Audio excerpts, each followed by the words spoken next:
Alright, so before we begin, for the beginners, what is the ground clearance, breakover angle, approach angle, and departure angle? Alright, so approach angle is the angle from the leading edge of your front tire, from this point, to the lowest point of the front of your car. So in this case, the front bumper. So that's your approach angle. That determines how steep of an obstacle you could climb without hitting anything underneath your vehicle. And then for the breakover angle, so breakover angle or ramp over angle is the maximum possible supplementary angle that a vehicle with at least one forward wheel and one rear wheel can drive over without the apex of that angle touching any point of the vehicle other than the wheels. So basically, the way I understand this is if you're passing over, like for example, a slope, how much steep or how high of a slope you could pass over without hitting anything underneath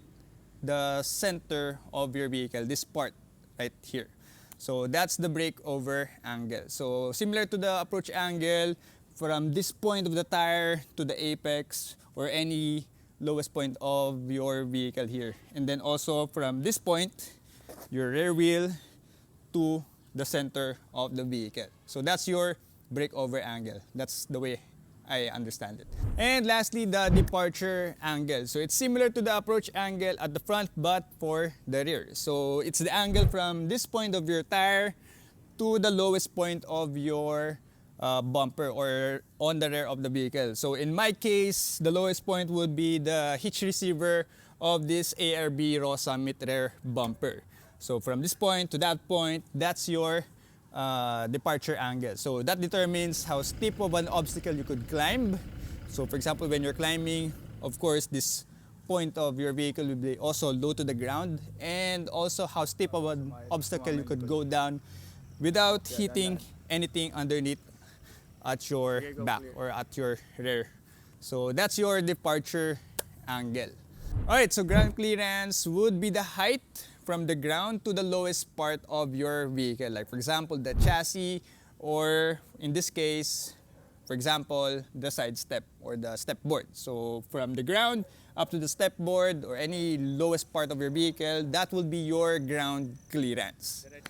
Alright, so before we increase the ground clearance by doing a lift on the Hilux, we'll be taking some measurements. So for the approach angle, departure angle, breakover angle, and of course the ground clearance. So I'll be just approximately measuring those angles and ground clearance using this polycarbonate and an inclinometer on my phone. So we could compare the before and after values, how much of an angle did it increase and how much ground clearance did we gain from a 2-inch lift kit. So by stock, the Hilux CONQUEST has a 29 degrees approach angle. Then for the breakover angle, I'll be just using an online formula to calculate that because I cannot measure it by using this one. So let's proceed with the departure angle. So since I changed the rear bumper to an ARB Raw Summit, the approach, or rather the departure angle is already different from the stock. So from the lowest point to the hitch receiver, we have an angle of about 22 degrees. Alright, so for the ground clearance, I'll be measuring it in 4 areas. So the first one is the rear differential, which has a ground clearance of 9 inches. Moving up front, I'll be measuring the ground clearance of the transmission cross member or transmission support. It has a ground clearance of 12 inches. And then moving up front for the cross member, it has a ground clearance of 10 inches. And lastly, at the middle of the step board, 13.25 inches. So from the ground to the step board, we have about 13.25 inches. So that's near the center of the door for reference. And before we forget, for the breakover angle, we'll need the ground clearance, which we just measured, and as well as the wheelbase of the vehicle. So for the Hilux CONQUEST, the wheelbase is 3,085 millimeters, and we'll just input those two values on the online breakover angle calculator, and we have about 24 degrees of breakover angle. So yeah, we'll check those and compare it once we lifted the vehicle, and also swap the tires and mags to a bigger size. All right. Alright, so it's time to install our suspension lift kit for the Hilux. So let's go.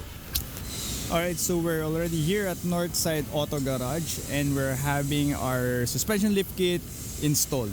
So it's just near the top of Philippines where I have installed my what do you call this? The Top Lift Ultimate bed cover. Alright, so what brand you'll know later.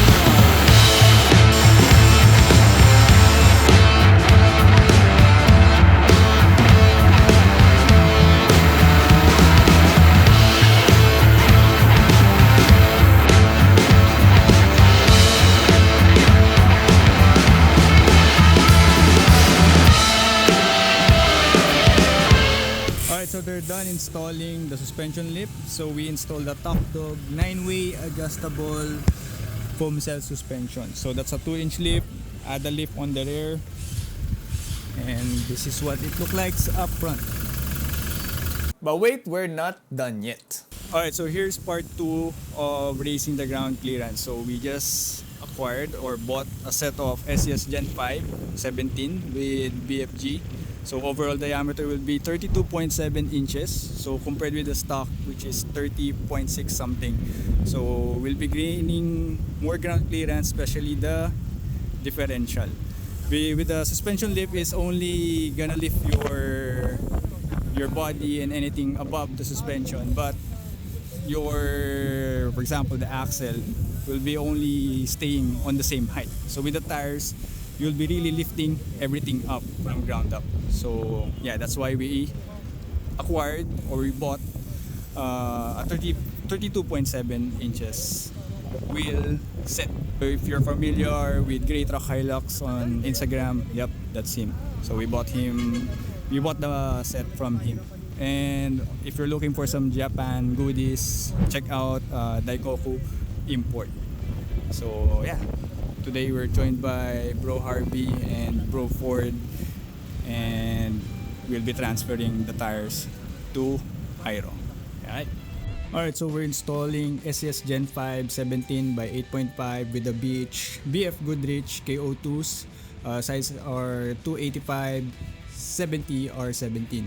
And then in comparison with the stock, which is 18-inch by 7 or 7.5 stock wheels of the Hilux Conquest with the Falcon Wild Peak 83W 265 60 R18. So here's a side-by-side comparison. I think we're gaining about 2 inches, around 2 inches increase in height, because the overall diameter of the stock one is 30.6 or something, around those numbers. And then the new one, well, not really a brand new one, would be somewhere around 32.7 inches, so almost 33-inch tires. So that's a side-by-side comparison with the stock and the new wheel setup. Alright, so no installation video because it's quite difficult. I'll just show you the result right after.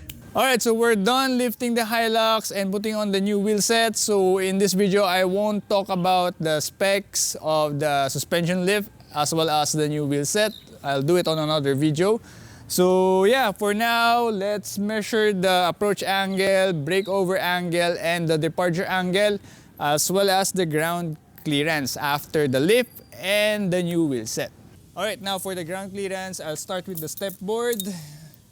So somewhere here, from the ground up to the step board, that's about 16 inches. Before it was like 13.25 or 13.5, so we gained more than about 2 inches. Alright, now time to measure the ground clearance of your differential pumpkin.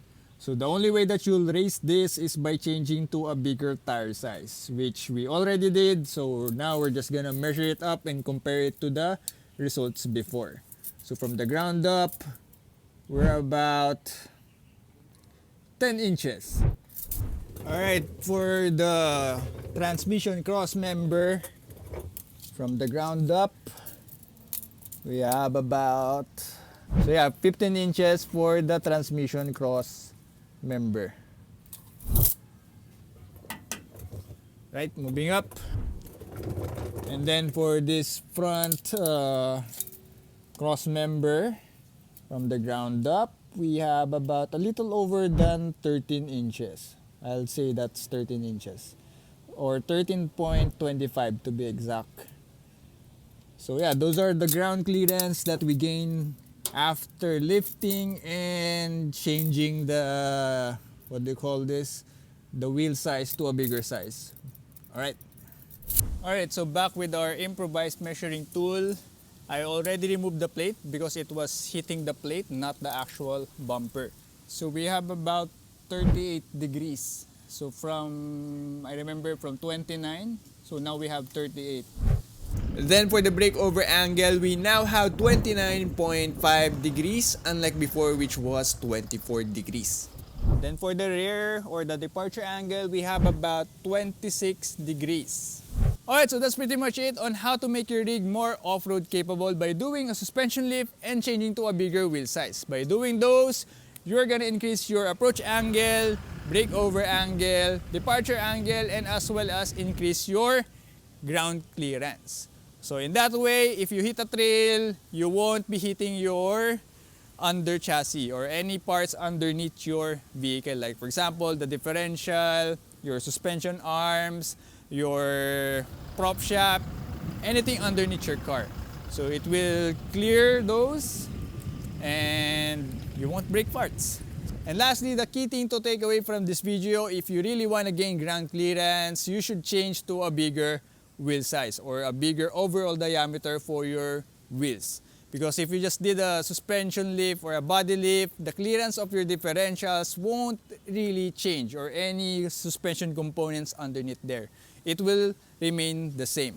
So yeah, by changing to a bigger wheel size, you're really increasing the overall ground clearance of your vehicle.